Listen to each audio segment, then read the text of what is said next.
Buenos días, soy Leonardo Guidi, analista financiero de Grupo Carey y vamos a ver el resumen semanal correspondiente al viernes 18 de febrero de 2022. Bueno, otra semana interesante donde estamos viendo al índice otra vez reiniciar la baja, con bajas muy fuertes en las acciones, o sea, con una volatilidad que nos tenía bastante mal acostumbrados el año pasado, con muy baja volatilidad y de repente se vino una volatilidad muy alta e incluso más alta de lo que normalmente veíamos en años anteriores al COVID.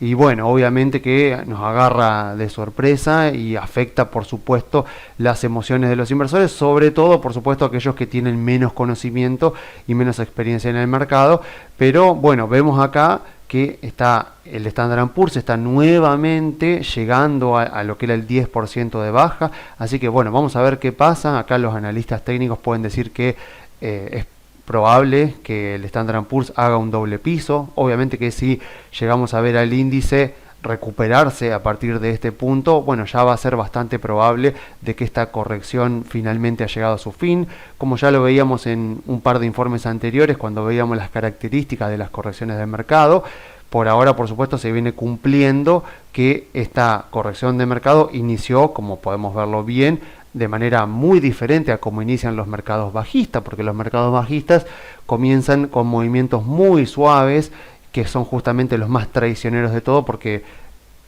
provocan que nos demos cuenta de que estamos en un mercado bajista cuando ya pasaron 3, 4, 5 meses de que estamos metidos en el mercado bajista. En el caso de las correcciones no, vemos una baja fuerte, tajante, con mucha volatilidad y con bastante volumen. Entonces eso ya nos da la pauta de que esto es una corrección de mercado porque está ligada a sentimiento inversor, mientras que los mercados bajistas están ligados a un deterioro constante y prolongado de los fundamentos de la economía del país en general y de las empresas después en particular. Entonces, en este caso, vemos que, por supuesto, los fundamentos de las empresas no pueden deteriorarse de manera tan rápida, por lo tanto, esto es meramente una corrección de mercado ligada a sentimiento inversor, pero por supuesto duele y nos hace replantearnos, a ver nuestro portafolio, a ver por qué hemos comprado las empresas que hemos comprado, a ver, bueno, incluso problemas ya existenciales de si esto es para nosotros, si nos bancamos atravesar este tipo de momentos del mercado, estas etapas del mercado, y bueno, eso ya quedará en cada uno de nosotros, pero bueno, si invertimos con enfoque empresarial, como decía Peter Lynch, conociendo muy bien y muy en detalle aquello en lo que hemos invertido nuestro dinero, que por supuesto nos ha costado trabajo obtener,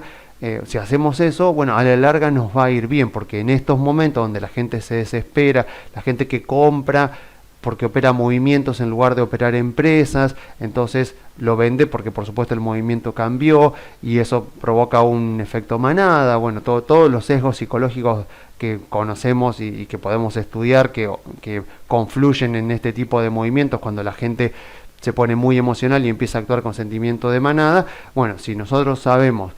en qué hemos invertido, podemos mantener la calma cuando alrededor está la mayoría de la gente muy nerviosa y muy preocupada. Así que, bueno,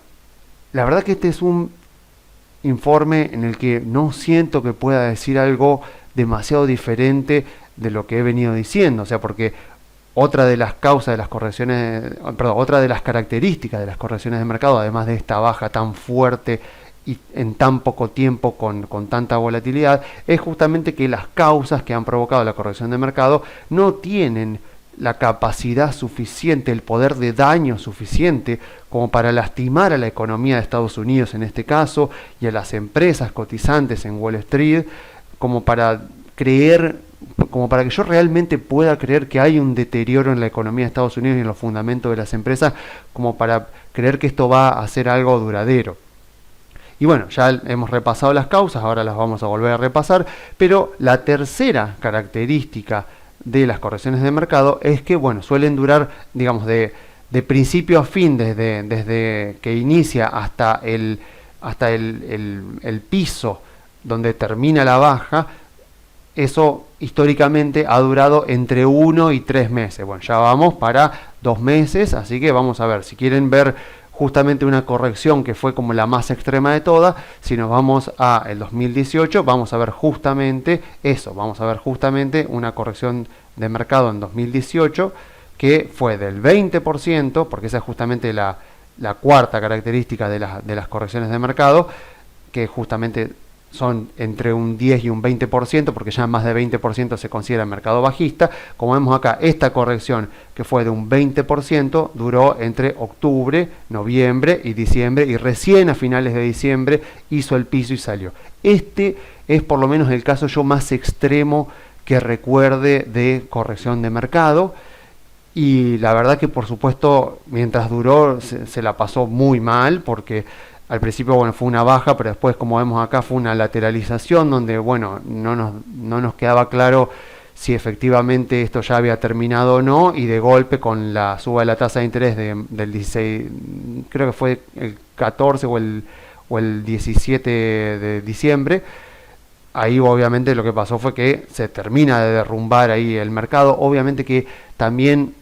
se dijo y hay ciertas pruebas de que además de que la Fed subió la tasa de interés, también hubo fondos de inversión grandes que estaban liquidando posiciones porque estaban cerrando, porque sus portfolio managers prefirieron cerrarlos para arrancar un fondo de inversión desde cero. Obviamente que eso es,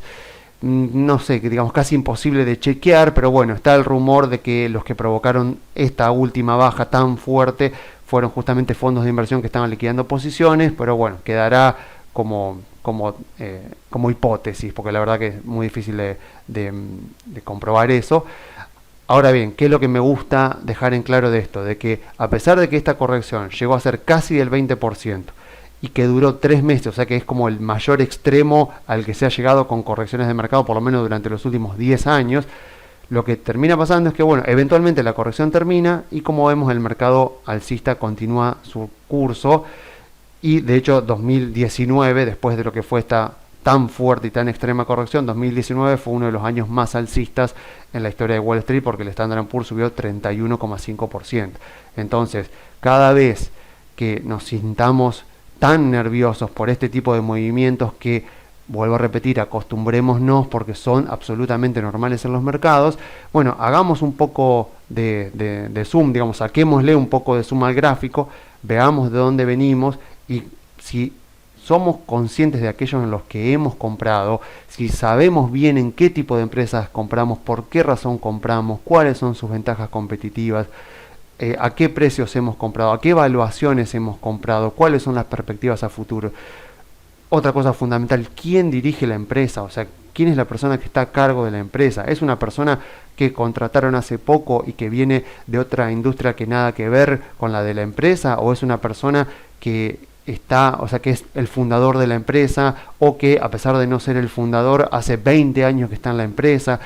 Por ejemplo, en la década de los 80, Steve Jobs convenció al CEO de Pepsi para que se haga cargo de Apple, porque tenía presiones de la junta directiva para que él deje de ser el CEO y que llame a una persona externa, como para, o sea, como que la junta directiva de Apple quería un poquito más de neutralidad, digamos, o sea, siendo Steve Jobs una persona con un fuerte carácter y además el jefe creativo y el fundador de la compañía junto con Steve Wozniak, la junta directiva de Apple quería a alguien como más neutral. Entonces Steve Jobs llamó a muchos gerentes y bueno, se convenció con el de Pepsi y lo trajo a dirigir Apple, y de hecho estuvo entre 1983, si mal no recuerdo, hasta 1993. Estuvo 10 años dirigiendo Apple. Steve Jobs eventualmente en 1985 se termina peleando con el que era el CEO de Pepsi, que ahora era el CEO de Apple. Se termina peleando y termina abandonando la compañía. O sea, ¿por qué cuento esto? Porque justamente este CEO venía de Pepsi, que, o sea, no era que estamos hablando de un CEO de la industria tecnológica, también tal vez algún CEO o algún gerente importante de Microsoft, por ejemplo, que uno ahí podría encontrar un poquito más de sensatez, porque pensaría, bueno, esta persona no era de Apple, pero era de la industria tecnológica, conocía la industria tecnológica, o no sé, o algún gerente de Dell, o de Compaq. No, fue y buscó al CEO de Pepsi, no solo de una empresa diferente a Apple, sino de una industria completamente diferente a Apple, con drivers totalmente diferentes y sobre todo con clientes totalmente diferentes. Entonces, ¿qué pasó? Bueno, Steve Jobs termina peleándose, obviamente discute, o sea, la junta directiva obviamente nunca dijo que ellos despidieron a Steve Jobs, él siempre dijo que él fue despedido de su propia empresa, pero bueno, eventualmente, ¿qué pasó? Siguió pasando el tiempo, Apple con esa gerencia no pudo mantener el ritmo innovador que traía cuando sus fundadores todavía estaban a cargo. Bueno, sacaron, si buscan en internet, buscan la Apple Newton, intentaron sacar algún tipo de lo que eran computadoras de bolsillo, no funcionó, fue todo un fracaso, hasta que bueno, este gerente de Pepsi se termina yendo en 1993, prueban con otros gerentes, bueno, no funciona, la empresa era un desastre, digamos, estaba totalmente en declive, hasta que vuelve a entrar Steve Jobs en 1997 y agarra una empresa que estaba totalmente en declive y la convierte en la que tal vez fue la empresa más innovadora de la década de los 2000. Bueno, con el iPhone, por supuesto, que fue uno de los productos más revolucionarios de la historia, si lo pensamos en cuestiones de tecnología. Ahora, ¿por qué cuento esto?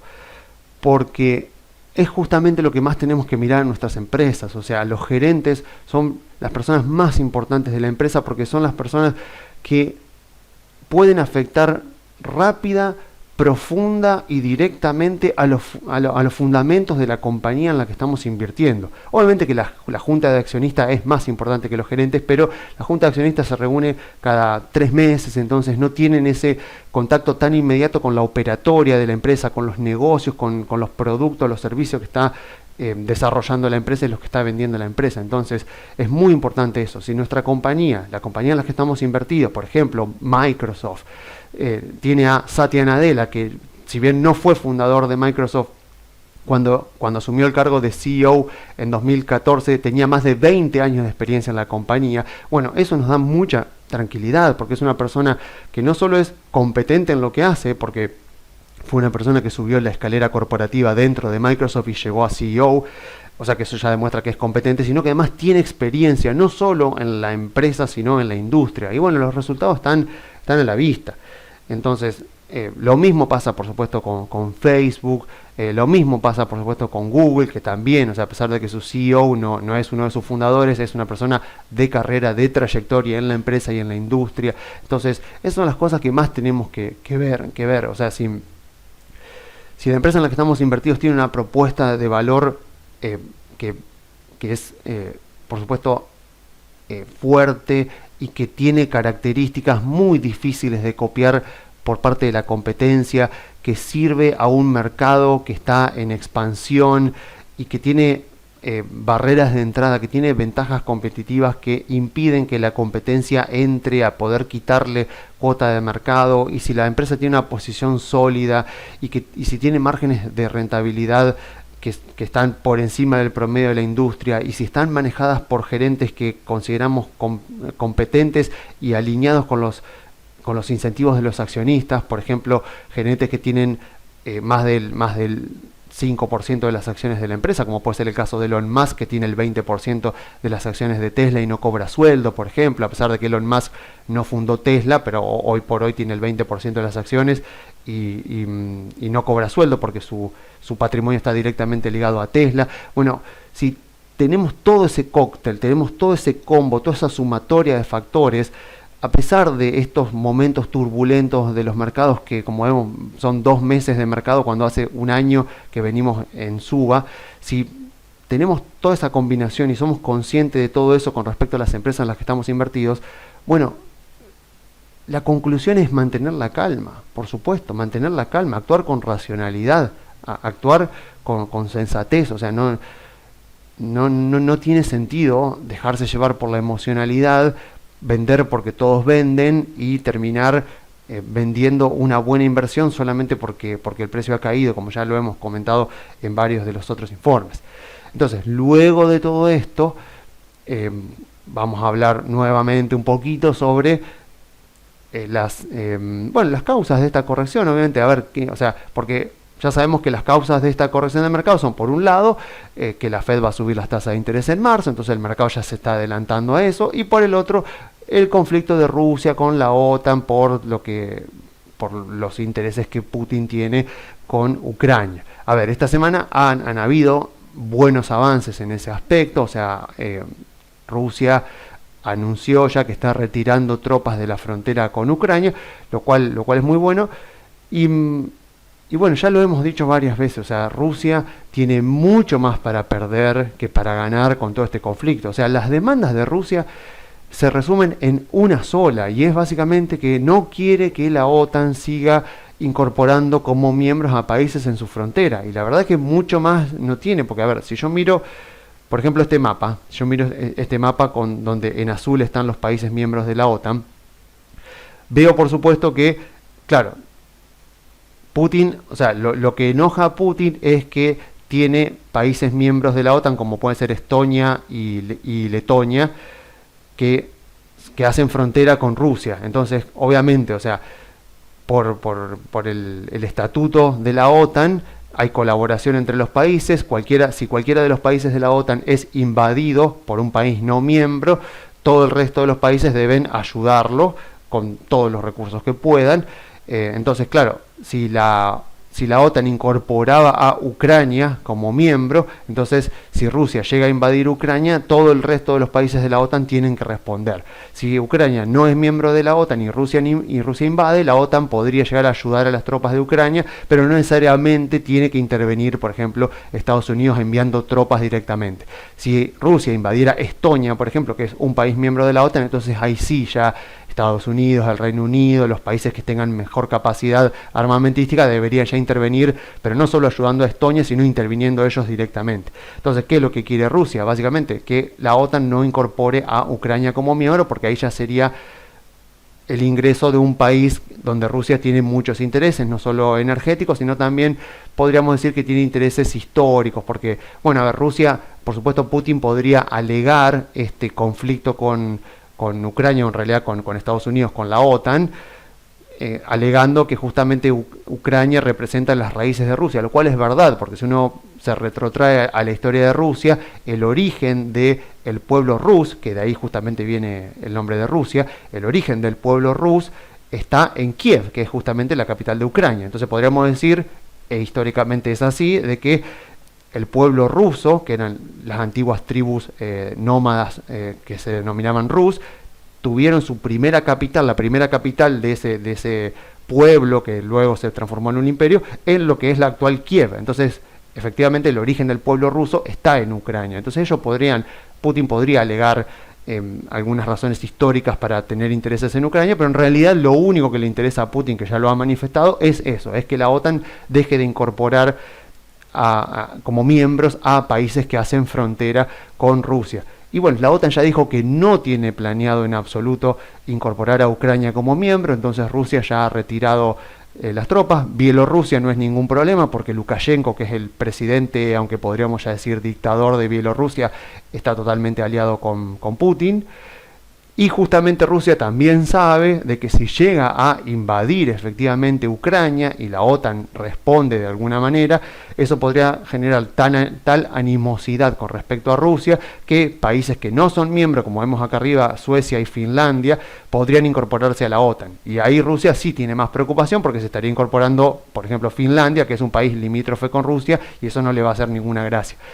Y obviamente también podría llegar a incorporarse Suecia, que si uno repasa también la historia de Rusia, bueno, Rusia y Suecia han tenido guerras entre sí, o sea, son un pueblo que históricamente tampoco se ha llevado muy bien. Entonces la verdad que cuando uno mira racionalmente este conflicto, Putin está consiguiendo lo que quiere, porque la OTAN dijo que no va a incorporar a Ucrania como miembro. Los miembros que hacen frontera con Rusia ya están, o sea, Letonia y Estonia ya están incorporados, así que con respecto a eso no puede hacer nada, pero más o menos se llegaría a una especie de entendimiento. Así que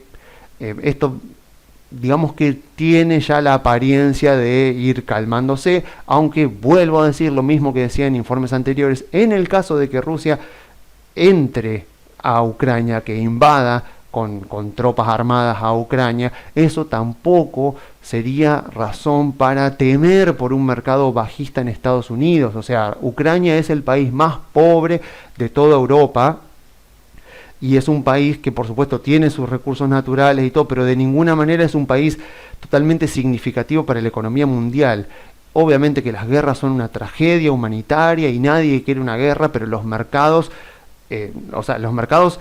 tienen sentimientos, como venimos siempre hablando de eso, pero en este sentido los mercados son bastante fríos en cuanto a la evaluación de los conflictos. O sea, si un conflicto armado no es capaz de afectar la economía de países que son significativos a nivel mundial y tampoco es capaz de afectar las rutas de comercio más importantes del mundo, interfiriendo el comercio entre las grandes naciones, no va a provocar un deterioro en la economía del planeta hasta el punto de que lleve a la recesión a Europa, al sudeste asiático, a Estados Unidos. Así que incluso en el peor de los casos, esto no debería en absoluto generar algún tipo de mercado bajista en Estados Unidos. Así que bueno, es una buena noticia que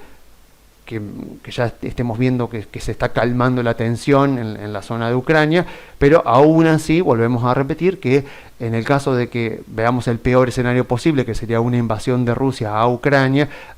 aún así, o sea, por el tamaño de la economía de Ucrania, por el tamaño de la economía de Rusia, no deberíamos preocuparnos por ver un mercado bajista en Europa o en países desarrollados o en el sudeste asiático por la mera invasión de Ucrania por parte de Rusia. Bueno, y con respecto a la suba de las tasas de interés por parte de la Fed, bueno, no sé, ya he dicho todo a lo largo de muchos informes, de hecho ya he repetido varias veces lo mismo, o sea, es imposible que algo tan mirado y tan discutido ya desde noviembre más o menos, que fue cuando arrancó el tapering, y después en diciembre cuando la Fed dijo que lo iba a acelerar, es imposible que eso no esté ya incorporado en los precios. O sea, hoy por hoy, tanto los precios de los bonos como los precios de las acciones ya incorporan la expectativa de los inversores de la suba de tasa de la Fed, ya sea la primera que va a ser ahora en marzo o las que pueda haber sucesivamente en el año. Y lo mismo pasa con el dato de inflación. O sea, es un dato absolutamente mirado, es imposible,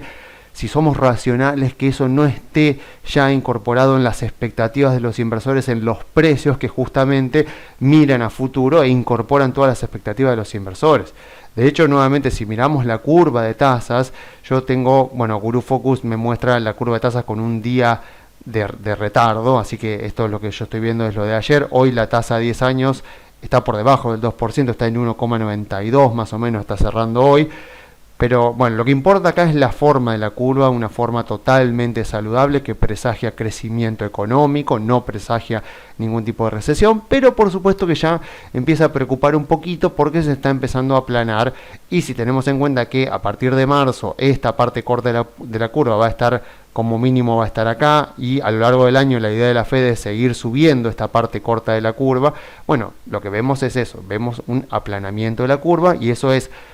negativo para las empresas value, que son justamente las bancarias, las energéticas, las industriales, las de materiales, la de consumo básico, porque son empresas que dependen mucho más del financiamiento bancario. Y si la curva de tasas se empieza a aplanar, la rentabilidad que van a obtener los bancos por su actividad de intermediación entre los clientes que le depositan un plazo fijo y le prestan dinero al banco, a el dinero que el banco presta a clientes, ya sea personas que quieren una hipoteca o un crédito industrial, alguna línea de crédito para las empresas, para las pymes, para todo lo que sea tipo de actividad industrial y comercial. Bueno, la diferencia, si esa diferencia entre la tasa que el banco cobra y la tasa que el banco paga se va achicando porque la curva de tasas se va aplanando, bueno, los bancos van a estar menos predispuestos a prestar, van a prestarle solo a clientes más calificados, e incluso los préstamos que hagan van a obtener un rendimiento no tan bueno como el que pueden tener, por ejemplo, ahora, porque si esta parte de la curva sube, el rendimiento de la intermediación bancaria va a ser menor. Entonces va a afectar negativamente no solo a los fundamentos de los bancos comerciales. Ya sabemos que los bancos de inversión son otra cosa, ni siquiera deberían llamarse bancos porque no lo son empresas financieras diversificadas, se los conoce técnicamente, pero bueno, cuando hablamos de bancos comerciales como el Bank of America, este tipo de comportamientos en la curva de tasas los perjudica, y por supuesto que su menor predisposición a dar crédito afecta a aquellas empresas que dependen principalmente del financiamiento bancario para financiar sus operaciones y sobre todo para expandirse. ¿Y cuáles son esas empresas? Las que dependen más del financiamiento bancario. Bueno, justamente las de sectores value, sectores industriales, sectores de materiales, sector energético, bueno, todas las que nombramos siempre en estos informes. Y obviamente, o sea, yo tengo una inflación que está en el 7,5 anual y una tasa del bono al tesoro de 10 años que está en el 2 o 1,90 y pico, cerrando ya este viernes. Es imposible que eso no esté incorporado en el precio de las acciones, o sea, y en el precio de los bonos tampoco, porque son dos mercados muy líquidos y por lo tanto mirados por cientos de miles, tal vez millones de inversores en todo el mundo que están tomando decisiones, así que claramente eso ya está en los precios. O sea, la inflación es siempre en todo lugar un fenómeno monetario y cuando uno ve las causas de esta inflación, tiene dos causas principales. Uno es, por supuesto, la gran emisión monetaria que hizo a mediados de 2020 Donald Trump y a principios de 2021 Joe Biden, esos dos paquetes de estímulos que consistió en darle cheques a los estadounidenses y depósitos y ayudas a las empresas y a personas desempleadas. Eso fue una gran emisión monetaria primaria que fue directamente a la calle, fue directamente a la economía real, a los depósitos bancarios de la gente y de las empresas. Entonces eso, por supuesto, incrementó la cantidad de dinero mucho más rápido que la cantidad de bienes que encima en ese momento estaban disminuyendo porque la economía estaba en recesión. Ahora, esos dos episodios no se volvieron a repetir, así que la cantidad de dinero, por lo menos la cantidad de dinero primaria en la economía, la que hace la Fed, no está aumentando como aumentó en aquellos momentos. Entonces lo que nos quedaría ver es la creación de dinero secundaria, que ya la hemos explicado varias veces en los informes, y es la que hacen los bancos y que fue la principal causa de la inflación que hubo en Estados Unidos en la década de los 70, unido por supuesto también en la crisis del petróleo. Pero bueno, si miro acá con los datos de la Reserva Federal, vamos a agrandar un poco el gráfico si podemos, bien. Lo que veo acá en el gráfico es que cuando yo miro la actividad de los préstamos de todos los bancos comerciales de Estados Unidos, los préstamos a industrias y a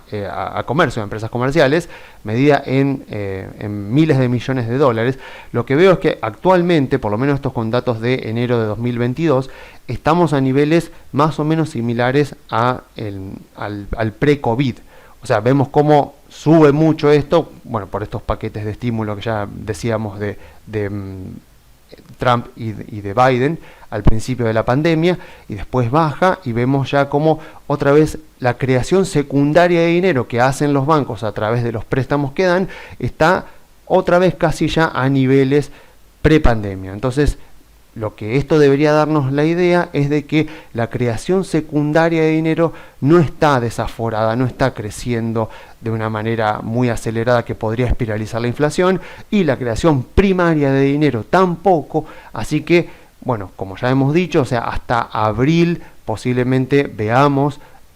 a la inflación interanual subiendo, pero por un tema de base, porque se está dividiendo contra un número muy pequeño del año anterior. Así que a partir de mayo de este año, que sería cuando se reporte el dato de abril de este año, es cuando deberíamos empezar a ver bajar la inflación interanual. Mientras tanto, no nos sorprendamos si sigue subiendo, pero es un tema matemático, es un tecnicismo matemático porque se está dividiendo contra un número demasiado pequeño del año pasado. Entonces, eso el mercado ya lo sabe. Porque si no, tendríamos que ver las tasas de interés en el 7%, o sea, tendríamos que ver la tasa del bono a 10 años. Si realmente los inversores creyeran que la inflación se va a mantener tan alta durante varios años, tendríamos que ver, no sé si el bono a 10 años, porque obviamente que el bono, ¿qué es lo que incorpora el bono adentro de tu tasa? Incorpora muchos factores, pero principalmente incorpora el crecimiento real que va a tener la economía, en este caso la de Estados Unidos, y la inflación promedio anual durante los 10 años de vida del bono. Si el bono es a 5 años, por ejemplo, sería los próximos 5 años. Si el bono es a 3 años, sería los próximos 3 años, que es este que está acá. Entonces, o sea, si los inversores creyeran que la tasa de inflación durante los próximos 10 años va a converger abajo de un 2%, está bien esto que estamos viendo, pero si creyeran que también la tasa de los próximos 3 años va a ser del 5, del 7%, deberíamos ver, aunque sea que la parte media de la curva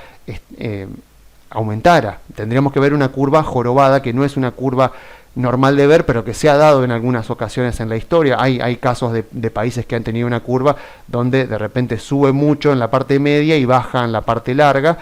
no es un caso normal de ver, pero suele pasarse que es justamente cuando los inversores tienen la expectativa de que va a haber una inflación alta durante los próximos 2 a 3 años, pero que después va a bajar. Entonces los bonos de 2, 3, 5 años tienen tasas, por ejemplo en Estados Unidos veríamos del 5, del 6%, y la tasa de 10 años la volveríamos a ver en el 2, 3%, porque la expectativa sería esa. O sea, eso es lo que tendríamos que ver si el mercado realmente estuviera creyendo que la inflación en Estados Unidos va a ser alta durante los próximos 3, 5 años, y no lo estamos viendo. Y si no lo estamos viendo, no puede ser porque el mercado no lo sepa, porque la información es pública y disponible gratuitamente por todos. Si no lo vemos es porque el mercado no está considerando que ese va a ser el escenario más probable a futuro. Puede llegar a ser, y en el caso de que aumenten las probabilidades de que sea eso el caso, el mercado lo va a ir descontando y deberíamos empezar a ver cómo suben las tasas. Pero bueno, no lo estamos viendo, y cuando uno analiza las causas de la inflación, ve que tanto la creación primaria como la secundaria de dinero no me están dando razones para creer que la inflación se va a mantener alta, así que yo debería tener la expectativa de que a lo largo de este año la tasa del bono a 10 años debería mantenerse más o menos en estos valores. Y obviamente con la Fed subiendo las tasas, la curva debería empezar a aplanarse, pero no debería tampoco invertirse, porque la economía de Estados Unidos sigue estando saludable, sigue estando en expansión, así que no deberíamos ver este año una curva de tasas que se invierta, pero sí deberíamos empezar a ver una curva de tasas que se aplane. Y nuevamente, esto ya está en los precios. Entonces, este mercado que estamos viendo acá, que hoy baja y que bajó durante esta semana, no puede estar bajando porque el mercado teme la suba de las tasas de interés, porque eso ya está en los precios.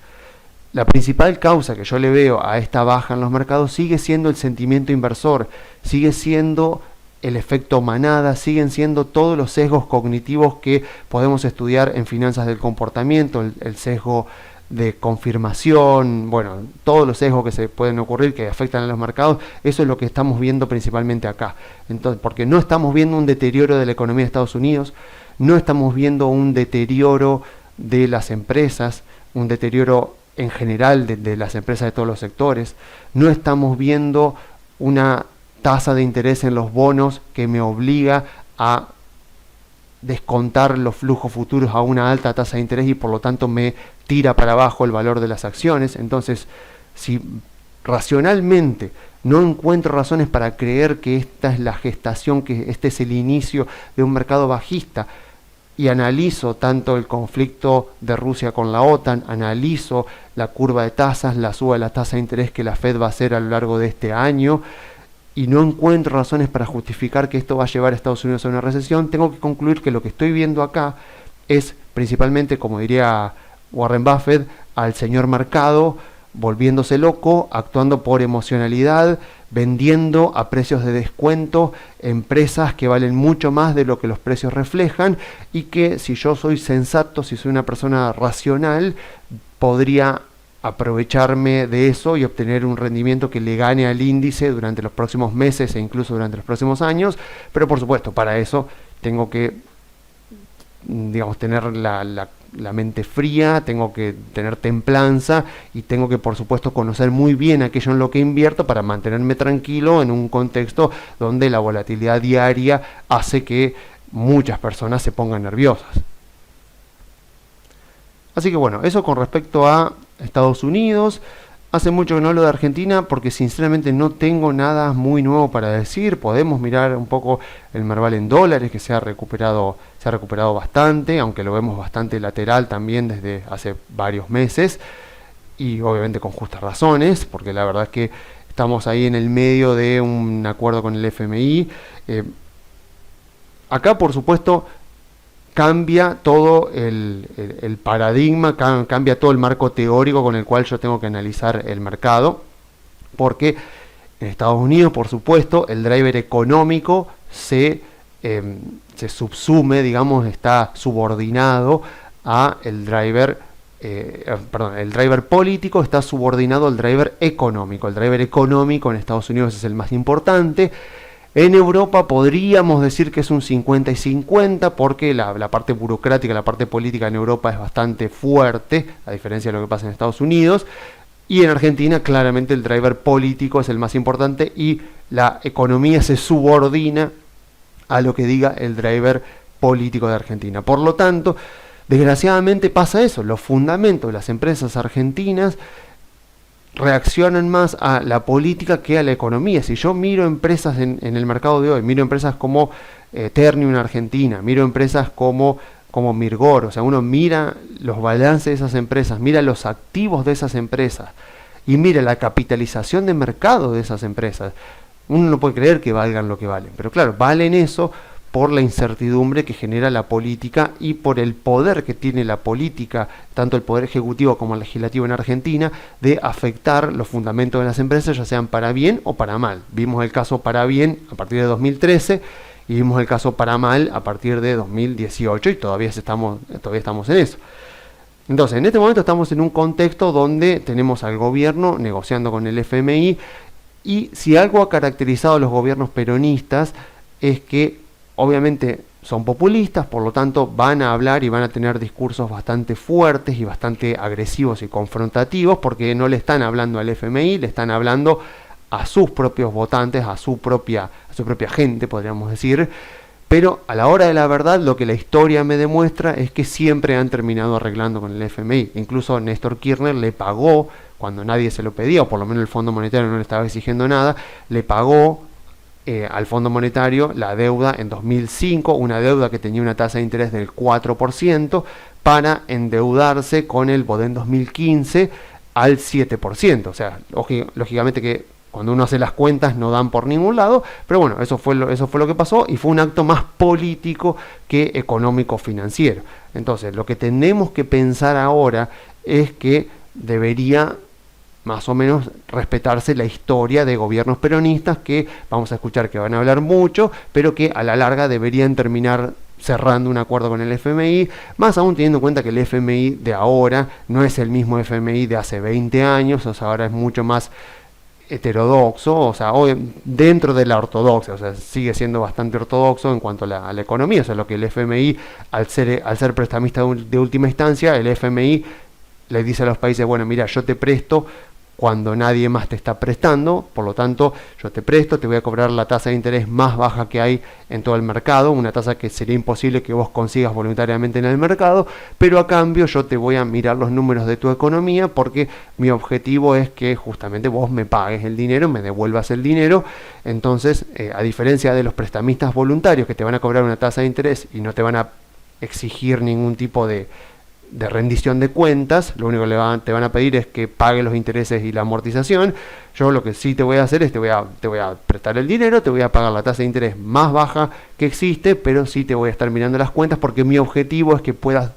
devolverme el dinero algún día. Y la receta del FMI ha sido siempre la misma: tenés que tener equilibrio fiscal, o si tenés déficit tiene que ser muy bajo, tenés que tener crecimiento económico y tenés que tener precios que sean reflejo de lo que ocurre en la realidad, ya sea precios de bienes y servicios como también precio del tipo de cambio. Entonces esa es la receta que el FMI ha aplicado así a grandes rasgos en todos los países donde ha intervenido y es la misma que quiere aplicar acá en Argentina, así que suponemos que va a ir por ese lado el acuerdo del FMI. Después veremos bien la letra chica, concretamente cuándo se paga, cuánto se va a pagar este año, en qué fechas, cuánto el año que viene. Pero lo que creemos, por supuesto, es que el gobierno va a tratar de dilatar en todo lo posible los pagos para que no le caiga a este gobierno y que sea el próximo gobierno el que tenga que eventualmente hacer un nuevo acuerdo con el FMI. Pero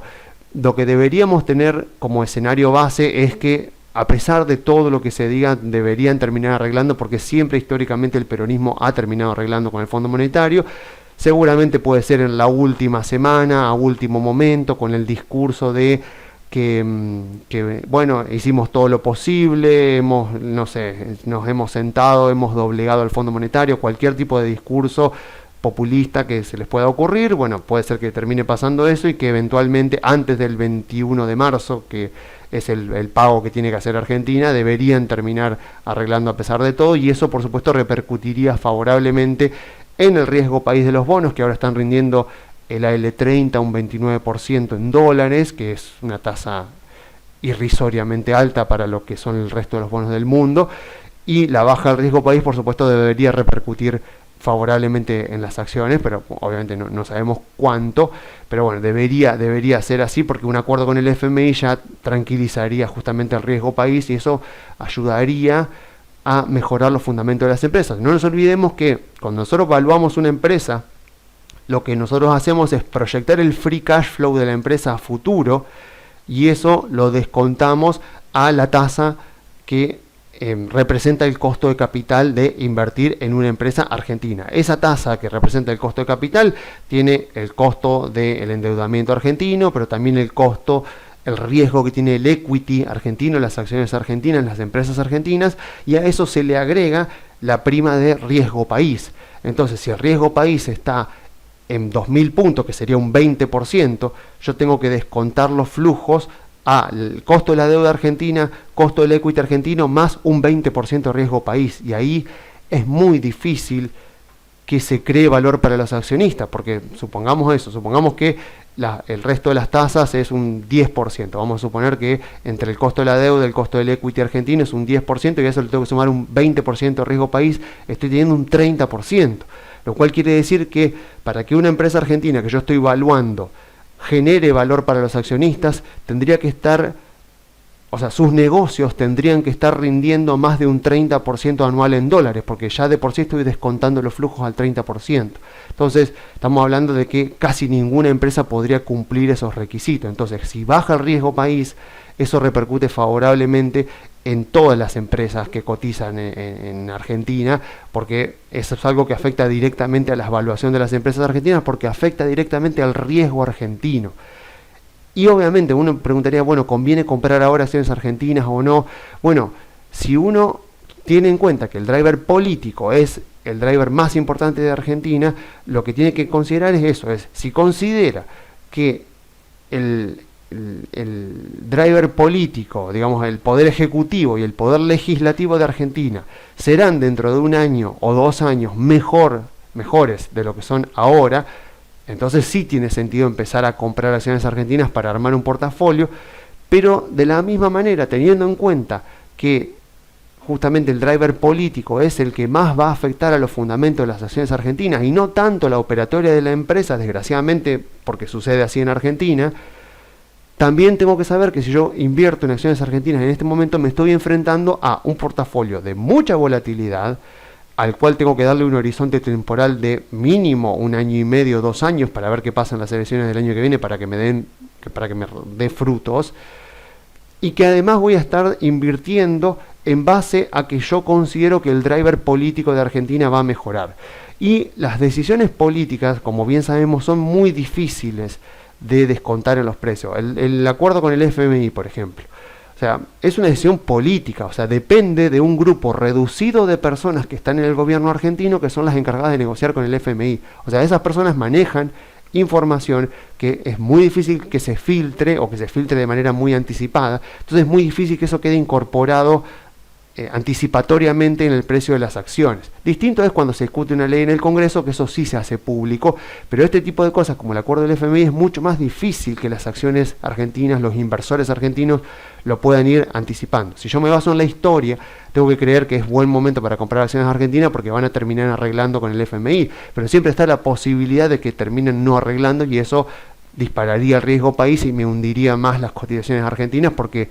como se suele decir en el mercado, siempre se puede dividir por 2, así que las cotizaciones siempre pueden continuar cayendo. Entonces, si yo invierto ahora en acciones argentinas, lo que tengo que saber es justamente eso. Tengo que armar un portafolio diversificado, puedo comprar acciones bancarias, por supuesto, utilities, o sea, como Pampa, como Transener, como Edenor, Mirgor, por supuesto, Ternium en Argentina, por supuesto. O sea, bueno, ya hemos visto en otros informes qué tipo de portafolio me convendría armar en Argentina.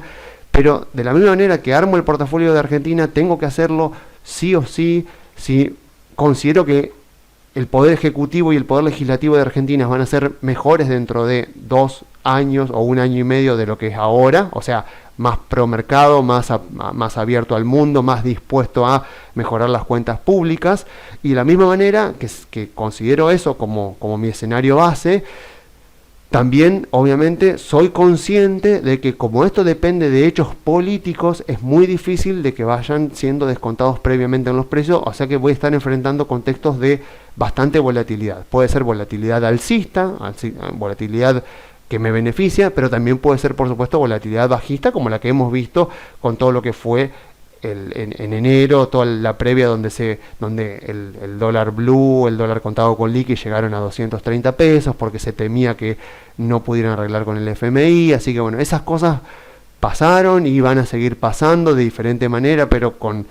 el driver político de Argentina, con la constitución del Poder Ejecutivo y Legislativo de Argentina, tenemos que considerar que por lo menos durante el próximo año van a seguir pasando. Entonces, esos son los riesgos a los que yo me enfrento. Por supuesto, si me llega a ir bien y me sirve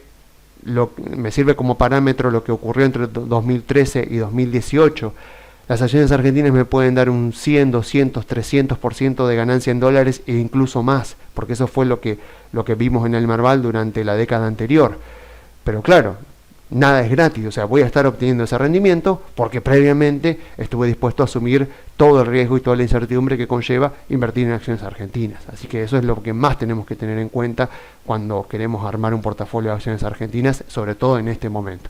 Así que bueno, yo me despido dejándoles las vías de comunicación. Se pueden comunicar por la página web grupocarey.com.ar o enviando un mail a contacto@grupocarey.com.ar.